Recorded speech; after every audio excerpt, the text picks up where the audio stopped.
of evasion, and that I impose this obligation upon myself voluntarily without mental reservation Ayan. or purpose of evasion. Nanumpa na si Cheese Escudero. Pinalitan si Ating naging Senate President, Mig Suberi. Senate President Mig Subiri. Maraming salamat, SP Mig. Maraming salamat.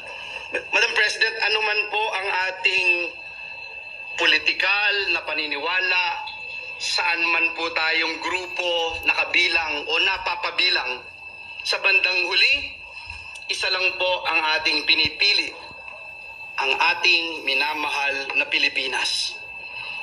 Being part of the leadership, Madam President, carries a cost, requiring leaders to be ready to consistently make sacrifices, prioritizing the interests of their organization, institution, or even their country above their own self-interest. And so today, Madam President, I tender my resignation because the greater cause outweighs my personal interest. Maraming salamat po, Madam President. Resign si Joel Thank you very Villanueva. much, our Majority Leader, Senator Joel Villanueva. We thank you for your service to the institution and your service to the nation. Thank you. Madam President, thank you. Madam President, may I move that we recognize Senator Nancy Binay? Senator Nancy Binay is recognized. Thank you, Madam President. I would just like to manifest that I'm also resigning as chairperson of the Committee on Accounts and Tourism and Ethics. Thank you, Madam Wow. President. Resign We take note ulit. of the manifestation of Senator Nancy Binay.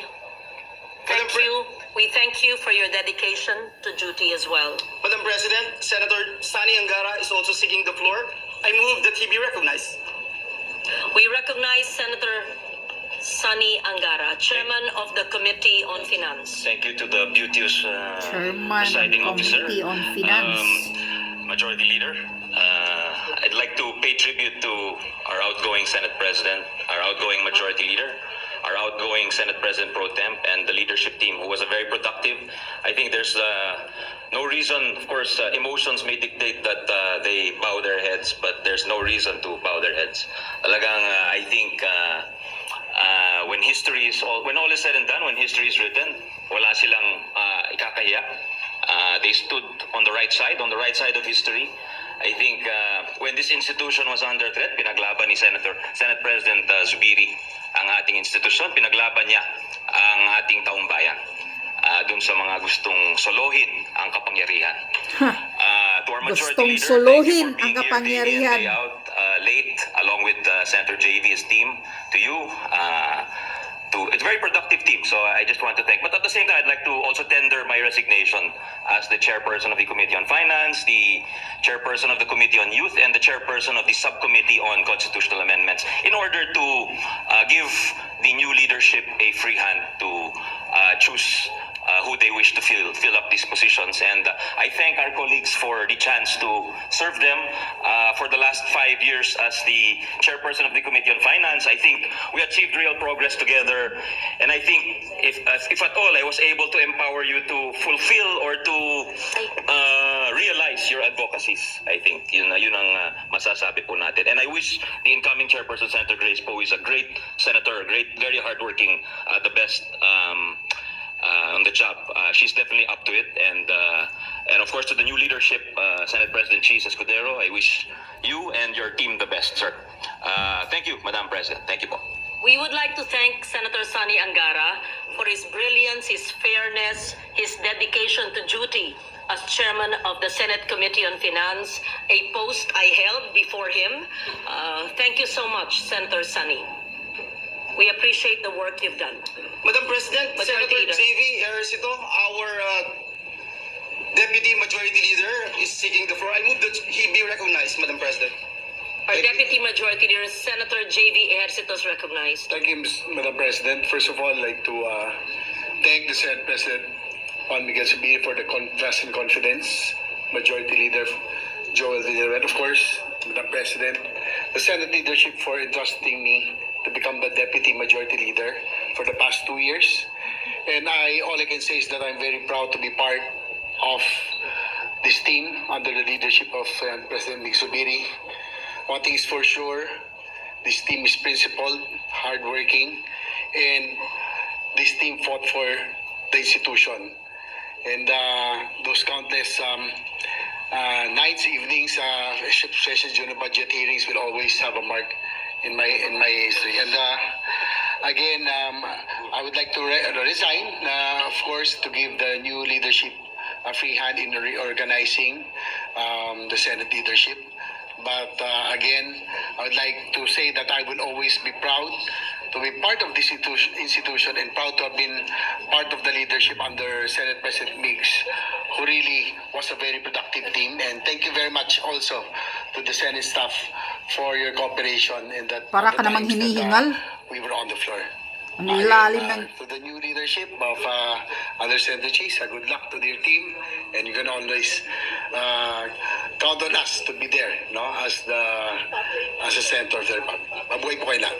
Thank you very much to our hardworking Deputy Majority Leader. Thank you very Senator much, JV. Madam President. Madam President, at this juncture, may I move that we recognize the distinguished gentleman from City of Taguig and Pateros, no other than Senator Alan Peter Cayetano. Senator Alright, Peter Cayetano. anyway, okay. Until dyan lang. Ipapakita ko lang itong 4 na senator na nag-resign sa nila bilang isang chairman na mandato nila sa Senado. Yan, 24 nga lang kayong senators, tapos hindi pa kayo nagka-unite. Kasi itong araw kasi na to, kahapon, nag-resign si Mig Zubiri bilang isang Senate President. At pinalitan pinagbutuhan nila kung sino ang papalit na Senate President. So, ayan, ina-appoint nila sino yon, Cheese Escudero. Ayan, di ba, nanunumpa sa simula dyan sa video na to. Ayan, si Cheese Escudero. Andyan yung zasawa niya. Anyway, di ba sinasabi sa speech ni Mig Zubiri na tinatraidor siya ng mga kaibigan niya?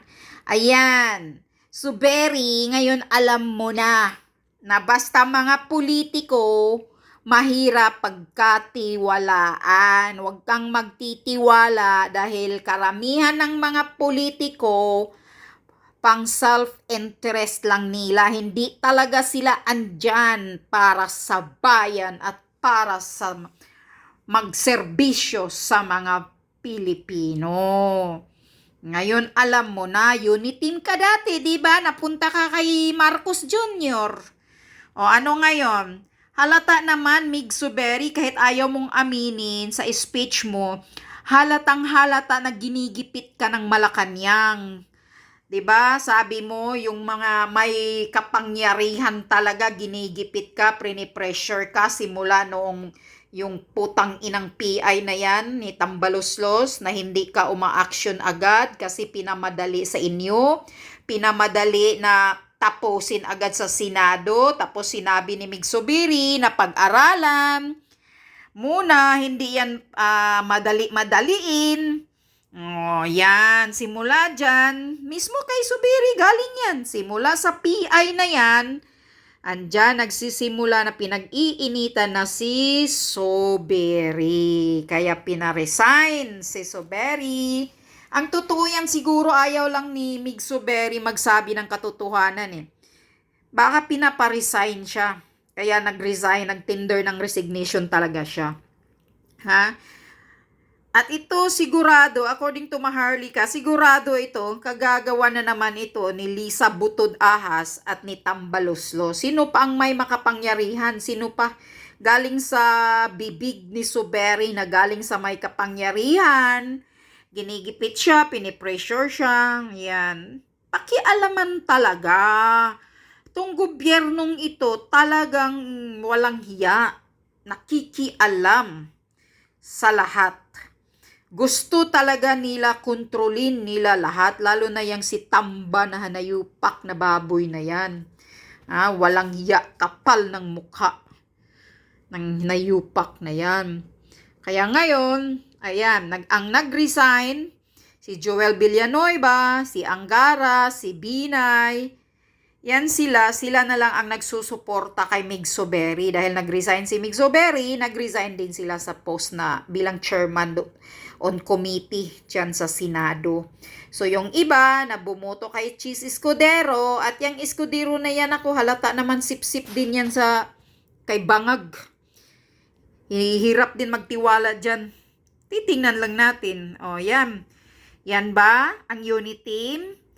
Oh, yan. Kaya kayo, mga politiko, buti pa, gawin nyo ang trabaho nyo ng maayos na makikita ng taong bayan para ang maghusga sa mga ginagawa ninyong kabutihan ang taong bayan. Pagtatakbo kayo ulit, taong bayan pa rin ang maghusga sa inyo. Huwag kasi kayong pansarili nyo lang. Pira, sahod, kam-kam, pagpapaganda lang dyan sa opisina na yan. Yan lang iniisip ninyo. O ngayon, buti nga sa inyo. Isarado nyo na lang yung Senado. Sabi pa ni Captain Dado, pag siya ang papipiliin, isarado niya yung Senado at ang Congress. Mga walang silbi kayo dyan